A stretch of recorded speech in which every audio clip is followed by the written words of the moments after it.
Hi guys, welcome back. So we're just gonna go ahead and get right into it. We're gonna go ahead and try to get some moisturizer. That's pink moisturizer. That is, you can find that at your local Dollar General, your local beauty supply. Everyone should carry it, I'm sure. And we're just gonna part this in sections, and we're gonna detangle. We're gonna try to get all of the parts. We're gonna do it in 4 parts. We're gonna make sure all 4 parts are straightened. I am 100% natural. I am 100% natural. I think I started this journey about 2 years ago, and I ended up cutting off my ends. And what kind of set me back on the natural journey was me straightening my leave out if I got like a quick weave or a sew in. So it kind of set me back a little bit, but we're going to clamp that and we're going to just moisturize each section, and we're just going to make sure we work that product inside all the way down to the scalp, because it's very important that we work our way from the bottom, as you can see that I'm doing now, all the way to the top to the scalp. That way everything is straightened and you won't have any hair loss when you take your hair down. I'm going to go ahead and continue to comb the ends, and we're going to clamp it. We're going to twist it and clamp it. Twist it and clamp it. That way it doesn't get tangled back up. If you're natural, you know exactly what I'm speaking on. And we're going to go ahead and do the other side. This side I kind of did a little bit quicker because I was kind of pressing for time. And I'm going to just go ahead and go into the triangular shape. Since I'm doing it myself, I didn't have a specific way of doing my hair, whether I want to do square like box braids or if I wanted to do triangles. But I know I wanted to try the triangles and, start off with that and just see how it goes. Of course, my arms get tired. Of course, I get that a lot of questions like, hey, do your arms get tired while you're doing your own hair? Yes. So we're going in with some edge control, and we're going to go ahead and do the rubber band method. Now, most people, just like to go straight in and start braiding. That used to be me. But however, I like the rubber band method because it gives me some type of structure since I'm doing it myself and I can't see the back of my head. It gives me a sense of direction on where I'm going. So I'm going to go ahead and grab the hair. And here I'm going to demonstrate on how to part the hair separate. That way we know how to do it. We're going to separate the hair, 2 pieces. We're going to make a cross shape. We're going to go ahead and put the cross like in a braiding, like a get ready, I call it. A get ready. You mark your set. And then we're going to get some edge control, and we're going to just put it on the edge of the hair. We're going to go ahead and try to wrap the hair around the rubber band. That way we don't see the rubber band. Some may start to show, but it's something that you have to continuously practice, including myself. You have to continue to try over and over again to make sure you get it. So you want to wrap that hair around. That way you do not see the rubber band.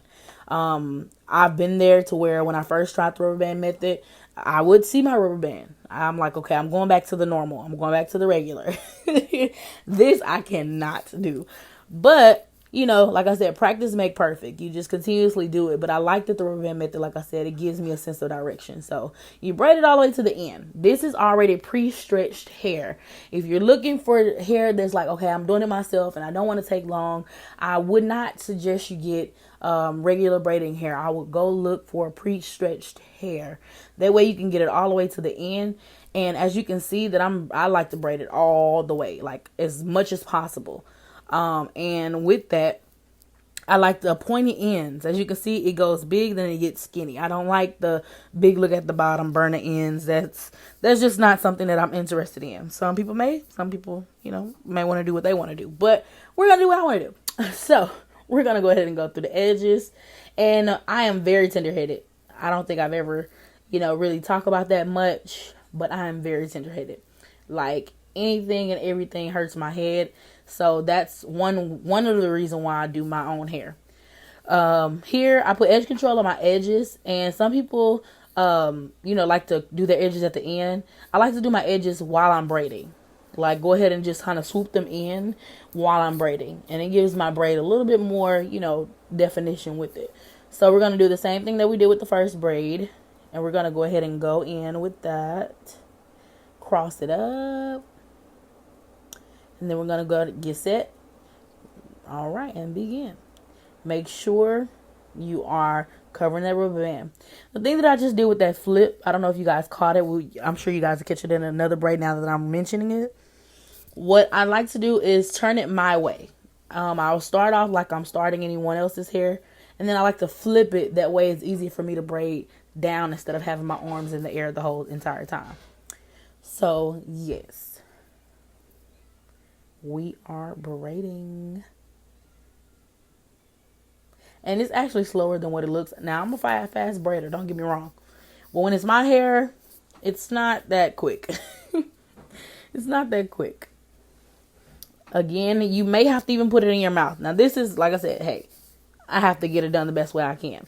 If I'm going to have long, lengthy braids or, like shoulder length braids, I can't pull it down as long as I want to because my arms, I run out of arm length. So I kind of put it in my mouth to kind of draw it back a little bit to kind of help me out then. We're continuing with the triangle shape. I'm going to also start going free parting. If you don't know what free parting is, it's just really going at it how, like go for what you know. I can't see the back of my head, so I try to get it as perfect as possible, but nothing's perfect. I will tell you that. And it's okay. As long as you're confident in your work and what you do, and you like it, that's all that really matters. Oh, my daughter. Yeah, forgive me. Yeah, my daughter stepped on a light.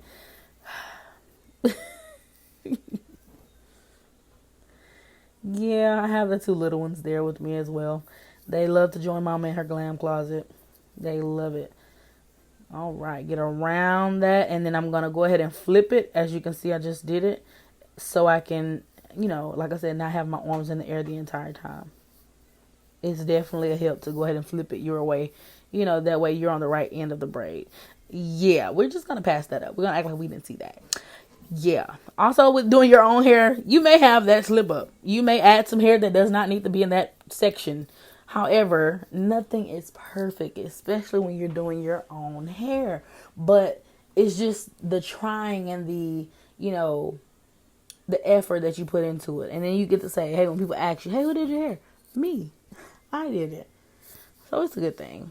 So we like to get that. As y'all can see, what I just demonstrated was 3 parts. I wanted to make sure it was even. That way I can braid it all the way down as far as I can.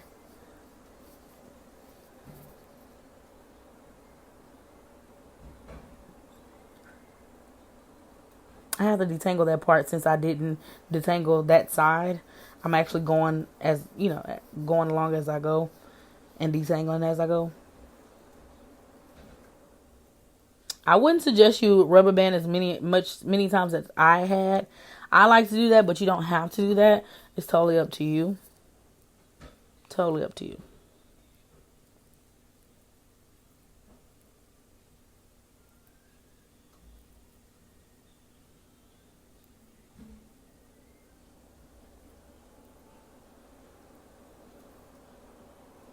Right here, I look just like, hey, let me just go ahead and start, let me just go ahead and start squaring them off and putting rubber bands on them myself.